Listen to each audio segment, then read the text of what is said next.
Namo Amitofo, Namo Sakyamuni Buddhaya, Namo Buddhaya.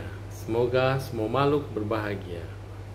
Ya, selamat siang semuanya, dan yang berbahagia di sini semua peserta Gada Dharma Indonesia Goes to Campus. Ya, saya yakin bahwa semua yang hadir di sini memiliki semangat yang luar biasa, bahwa memiliki satu tekad yang mulia menjadi Dhamma Duta.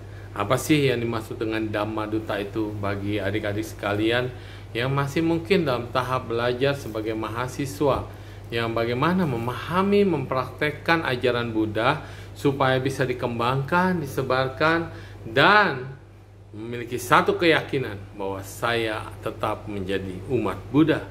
Saya bisa membabarkan Dharma dengan indah dan bisa sharing kepada siapapun dengan kondisi apapun tanpa harus merasa takut, tanpa harus merasa cemas, tanpa harus berdebat dengan mereka yang tidak memiliki keyakinan yang sama. Nah, pada hari ini saya Suneng Siu akan mengajarkan pada kalian bagaimana supaya menjadi Dhamma Duta yang berkompeten di era 401 ini atau 4.0 ya. Nah, dikatakan bahwa era teknologi ini membuat kita menjadi lebih mudah untuk membabarkan Dharma.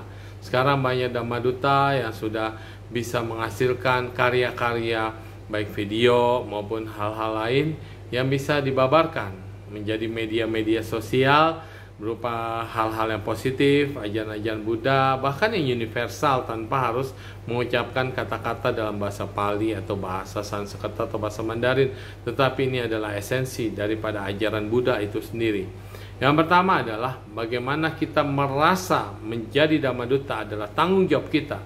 Yang pertama, muda-mudi sekarang memiliki kondisi dan hal-hal yang lebih sulit untuk membuka buku. Nah, sehingga mereka lebih mengandalkan audio atau visual dibanding dengan membaca buku. Karena membaca buku kadang-kadang kita harus berpikir, merenung, bahkan berhayal. Nah, jadi dengan adanya teknik yang sekarang video atau audio visual, rekaman podcast maupun hal-hal yang lain, maka ini juga bisa kita gunakan sebagai sarana sebagai Dhamma Duta yang lebih kreatif lagi, membuat film-film short atau film-film pendek yang tanpa seperti zaman-zaman dulu ya, tapi alami aja gitu.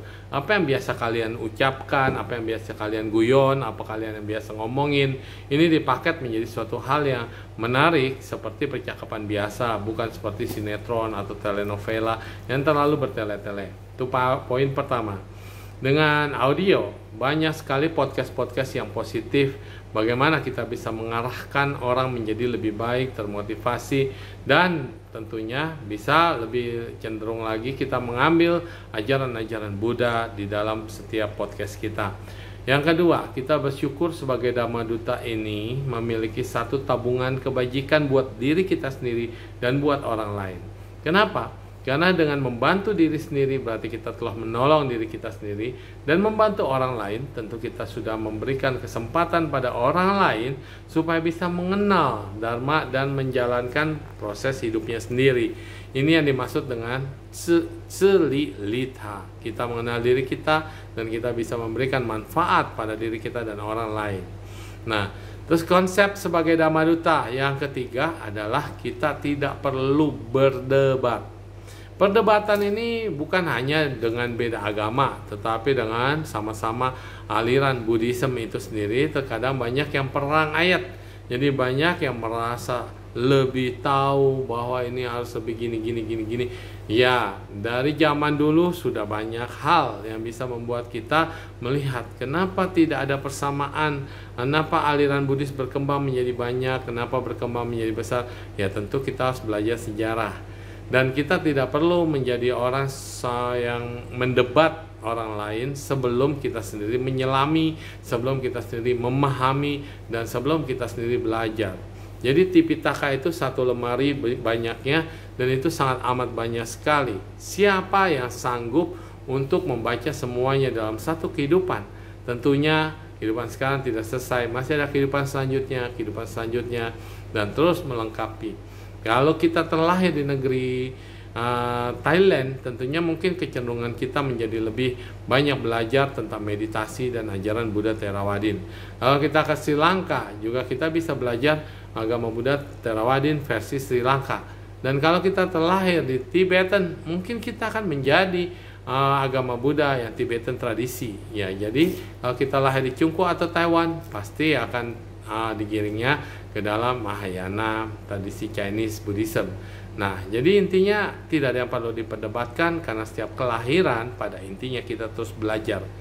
Kita beruntung di Indonesia karena Indonesia memiliki banyak sekali kondisi yang memungkinkan kita untuk belajar banyak. Nah, inilah yang dibutuhkan oleh Dhamma Duta. Jadi beruntung dia lahir di Indonesia, kita bisa mengenal banyak aliran agama Buddha yang datang di sini dan kita bisa belajar bersama-sama di sini, dan juga kita bisa mengenal dari media sosial, dari YouTube dan segala macam, dari Lama Rinpoche, guru besar Bante maupun Achan atau Luang Po, atau kita sendiri para suhu, para master, grandmaster, semuanya yang bisa membabarkan Dharma yang indah pada awal, pertengahan, dan pada akhirnya ini secara gamblang dan mudah. Ya, memang tidak mudah, tetapi ini adalah merupakan satu kondisi yang sangat mudah zaman sekarang. Kita tidak harus pergi ke tempat-tempat yang jauh atau ke negeri-negeri orang, tapi dengan media di handphone kita bisa dapatkan Tripitaka, kita bisa dapatkan suta-suta atau apapun yang kita ingin cari dengan Mbah Google. Dan kalau Tipitaka, ada banyak yang sudah menyediakan ke Tipitaka online dalam versi bahasa Mandarin, bahasa Inggris maupun bahasa Indonesia.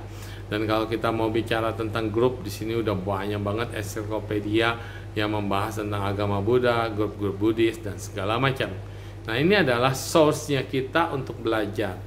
Terus yang ke berapa tadi? Kelima ya. Yang kelima, bahwa agama Buddha bukan hanya untuk dihafal dan kemudian dijadikan satu acuan yang pasti untuk apa yang dikeluarkan adalah harus begini, harus begitu. Tapi Buddhis itu mengatakan bahwa kebenaran ini ada dari sejak kita buka mata sampai kita tutup mata. Kemampuan kita mencerna, kemampuan kita mendengar ajaran Buddha. Bahwa Sang Buddha juga tidak mengharuskan semua muridnya untuk hafal apa yang sudah diberikan khotbah-khotbah beliau. Contohnya adalah ketika Sang Buddha pindah patah dan bertemu dengan Anagarika atau ketemu dengan seorang umat awam biasa atau ketemu dengan orang lain, orang biasa. Sang Buddha hanya memberikan khotbah mungkin 1 atau 2 khotbah pendek, dan kemudian orang itu bisa tercerahkan. Dan Sang Buddha juga tidak melarang semua orang untuk tidak belajar. Sang Buddha menganjurkan semua untuk belajar, tetapi ya tidak paksa semua harus mendengarkan khotbah Buddha dari A sampai Z. Karena satu sutta aja, satu khotbah saja, kalau Anda terapkan dalam hidup kita dengan sungguh-sungguh dan itu betul-betul terasa Buddha memberikan pandangan kepada kita yang benar atau ajaran yang benar, itu pun sudah sangat membantu sekali. Nah, yang kelima berarti ya. Nah, yang kelima, bahwa ajaran Buddha adalah suatu hal yang sangat luar biasa. Luar biasa di sini adalah Anda menanam kebaikan, menanam karma baik. Karena Dhamma Dana adalah Dhamma yang tertinggi. Dharma yang luar biasa bisa diselami oleh siapapun. Dharma yang bisa diperoleh oleh siapapun. Kedamaian ini dengan menanam bibit-bibit kebajikan melalui karma baik, Dhamma Dana adalah Dhamma kebenaran. Dana adalah yang bisa kita berikan pada orang lain, dan Dhamma Dana ini adalah dana yang tertinggi dari semua dana materi. Nah, kebajikan ini akan membawa kita menuju kebijaksanaan, melewati batas-batas lintas-lintas daripada proyeksi-proyeksi kita yang mungkin dari tidak mengerti menjadi mengerti, dari tadinya keras kepala menjadi lembut, dari tadinya pemarah menjadi sejuk dan menjadi penyabar. Inilah yang dinamakan kekuatan daripada Dharma bisa merubah karma seseorang. Karena dengan semakin belajar Dharma dan kita berani untuk menyampaikan Dharma ini, maka akan membuat kita menjadi lebih perhatian lagi pada diri kita dan pada bagian orang lain. Dan terutama banyak orang yang setelah menjadi Dhamma Duta, dia harus refleksi batinnya sendiri dan merenungkan bahwa segala sesuatu itu terus berubah, segala sesuatu itu tidak kekal. Kemampuan saya juga akan terus meningkat, kemampuan saya akan terus belajar dan terus belajar. Nah, sehingga dengan memahami ini, saya terus berbagi dan terus berbagi. Akibatnya pengalaman atau jam terbang Anda, tiap orang tidak akan sama. Berbeda halnya jika ada orang hanya memiliki keinginan, tetapi tidak ada usaha untuk mewujudkannya. Dan ketika Anda telah menjadi corong dharma atau bicara dharma atau dharma duta, maka ini sangat dibutuhkan sekali bagi yang lainnya untuk mendengarkan proses perkembangan kebiasaan kita. Dan kemudian kita juga bisa melihat lagi, saling mengukur antara satu sama lainnya. Mungkin sekarang Anda mendengar di sini, tapi besok Anda punya tekad untuk menjadi pembicara. Dan ketika Anda sudah memulai startup menjadi pembicara, Anda sudah memiliki satu keberanian lebih maju lagi daripada orang lain. Dan ketika Anda sudah mulai menerapkan apa yang Anda pikirkan, apa yang Anda renungkan, dan apa yang Anda belajar dari agama Buddha di dalam hidup kita sehari-hari, dan kemudian pengalaman ini Anda sampaikan lagi kepada saudara-saudara kita, kepada teman-teman kita, kepada mereka yang membutuhkan, karena pengalaman hidup Anda adalah sesuatu yang sangat real, sesuatu yang sangat nyata, dan itu bisa diterima oleh siapapun. Dengan kondisi ini, maka kita tidak pernah akan takut bahwa kebaikan daripada menjadi Dhamma Duta akan sia-sia. Bahkan Anda akan terus berpacu untuk melakukan banyak kebaikan. Nah, terus yang selanjutnya, setelah Anda mengenal bahwa karma baik akan menjadi satu hal yang berkah ya bagi semuanya, kita juga melihat lagi manfaat atau esensi daripada pelatihan diri sebagai mahasiswa. Sebagai mahasiswa, orang bilang, saya takut untuk membabarkan dharma, nunggu nanti saya lulus saja. Saya sendiri belajar mulai dari SMA. SMA itu mulai mencoba diminta untuk menjadi tenaga pengajar agama Buddha di SMP. Berarti kan kelasnya skillnya masih SMA pada saat itu. Bahkan SD itu saya bukan agama Buddha. Nah, sehingga ketika kita mulai mengajar, kita di situ start belajar. Ketika kita mulai memberikan pandangan pada orang lain, start juga kita memperhatikan apa yang kita berikan pada orang lain, apakah itu kita langgar atau tidak. Nah, mulai di sini belajar memperbaiki diri, membina diri, terus belajar dan memulai untuk start berani untuk menapaki yang lebih. Jadi waktu kuliah saya sudah mulai mengajar SMA dan mulai menjadi Dhamma Duta penceramah untuk remaja. Bukan hanya berhenti di situ, tetapi mencoba untuk terus mengembangkan apakah saya bisa mampu memberikan Dhamma kepada mereka yang sudah pemuda. Nah, mulai dari tahap itu belajar untuk ceramah di pemuda, lalu kemudian ke orang tua. Ini tentunya adalah file setahap demi setahap. Tapi yang paling penting adalah saat kita berceramah kepada orang yang lebih tua, bukan berarti kita menggurui, tetapi ini adalah apa yang dibabarkan, apa yang diajarkan oleh guru agung kita. Kita hanya mengulang, bukan menggurui, tetapi kita mengulasnya dengan bahasa yang enak, dengan bahasa yang nyaman, dengan bahasa yang lucu, atau dengan media-media tertentu, sehingga kita bisa menggunakan semua media yang ada untuk membuat orang menjadi merenung, membuat orang menjadi mendengar, membuat orang jadi menyadari bahwa kekuatan daripada ajaran itu ada di mana. Itu ada di pikiran, di ucapan, dan perbuatan.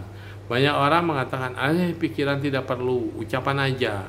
Ucapan tidak perlu, yang penting perbuatannya. Nah, ini adalah satu rangkaian, tidak bisa dipisahkan satu sama lainnya. Maka sebagai Dhamma Duta, ucapanmu akan didengar orang, ucapanmu akan diingat orang, ucapanmu mungkin dipraktekkan oleh banyak orang, sehingga apa yang kita ucapkan harus benar-benar terarah. Nah, demikianlah yang bisa disampaikan untuk kondisi-kondisi sebagai karma baik menjadi Dhamma Duta ya. Jangan pernah takut dan ragu untuk memulai. Maka hari ini Suhu kebetulan sedang ada acara, jadi saya minta Anda semua bisa untuk mempraktekkan apa yang udah dibina selama ini, diketahui selama ini, dan sudah didapatkan dari pelatihan sebelumnya dan juga pembicara-pembicara sebelumnya. Anda rangkum itu dalam beberapa menit saja dan kemudian bisa dijadikan satu bahan untuk diungkapkan, di-sharing. Dan ini tidak mudah, tetapi ini juga mudah karena ini adalah milikmu.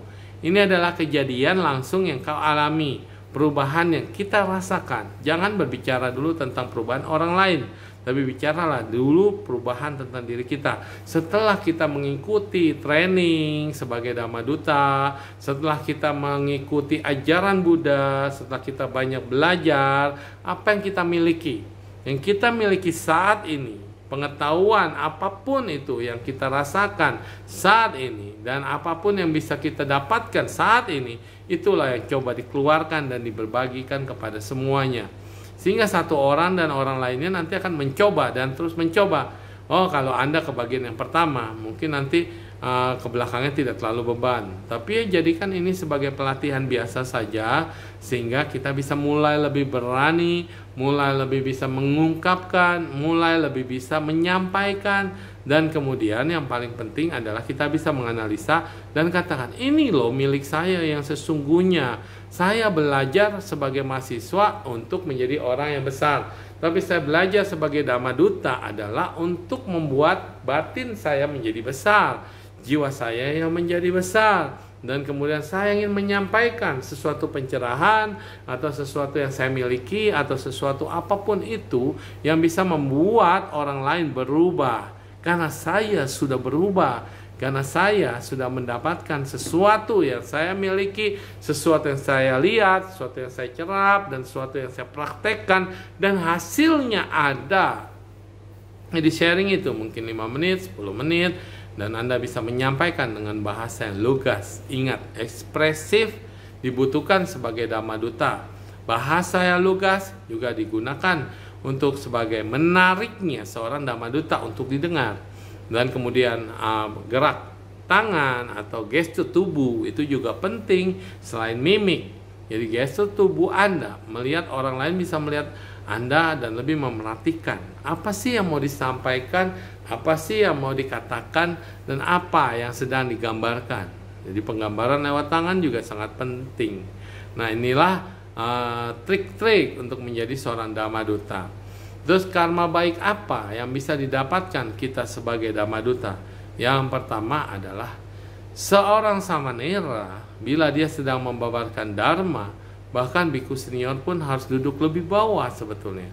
Samanera itu naik di atas panggung atau di mimbar untuk membabarkan dharma. Artinya di sini Sang Buddha itu begitu demokratis.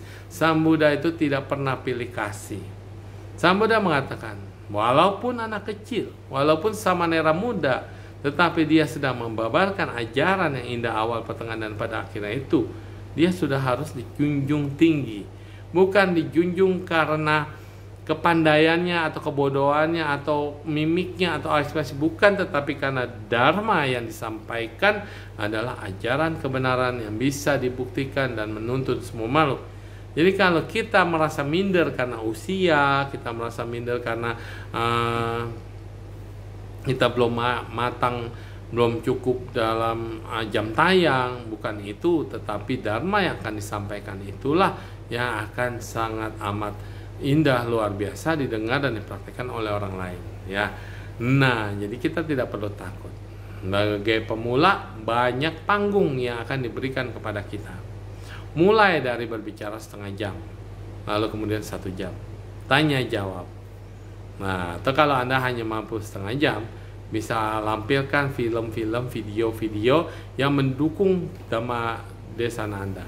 Terus juga di zaman komputer sekarang, di zaman teknologi 4.0 ini juga high tech, dan kemudian nanti 5G teknologi. Kita umat Buddha juga tidak merem-merem amat, tapi kita harus melek dengan teknologi, menggunakan teknologi sebagai satu wadah, satu cara, satu pesan yang bisa disampaikan kepada orang lain dan orang banyak, sehingga kita bisa lebih kreatif lagi.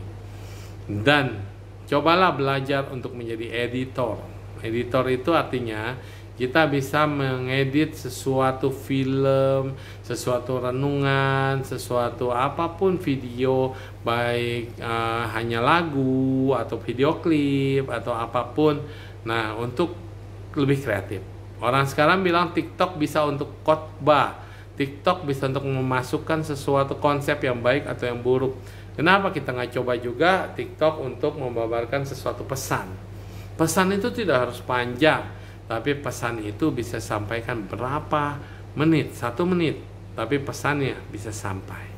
Jadi Anda mulai rajinlah untuk melatih suatu quotes yang bagus dari ajaran Buddha atau suatu buku yang menarik. Anda pilih quotesnya atau Anda ambil intisarinya lalu dikhotbahkan, atau bisa dengan teknik drama atau apapun lah di TikTokers itu ya. Jadi Anda bisa dengan waktu yang singkat di Instagram, TikTok, Facebook atau apapun, YouTube terutama, menyampaikan pesan yang ingin disampaikan dan bisa diterima oleh banyak orang. Jadi sebagai Dhamma Duta kita bisa berkarya banyak banget ya di dalam melakukan kebajikan. Jadi kebajikan itu bukan hanya melulu leamkeng atau baca parita atau kemudian meditasi. Tapi kebajikan itu bisa dengan menyampaikan pesan, dan pesan ini juga bisa diterima oleh orang lain, dan orang lain ini akan merasa sangat dibantu sekali. Baik dengan berbagai macam teknologi. Nah, jadi yang muda-muda ini, yang muda yang berkarya, yang muda ini yang penuh inovasi, yang muda ini masih semangat. Jadi harus didukung. Maka Garda Dharma Indonesia Goes to Campus Suhu sangat dukung sekali. Dan kebetulan hari ini tidak bisa live bersama-sama memandang satu demi satu atau mendengarkan kalian semua karena ada acara yang lebih penting. Nah, tapi Su percaya bahwa suatu saat kalian yang akan menjadi di garda terdepan tentang Dharma di Indonesia. Makanya Garda Dharma Indonesia. Jadi garda terdepan ini adalah mereka yang mau meluangkan waktu, tenaga, dan pikiran.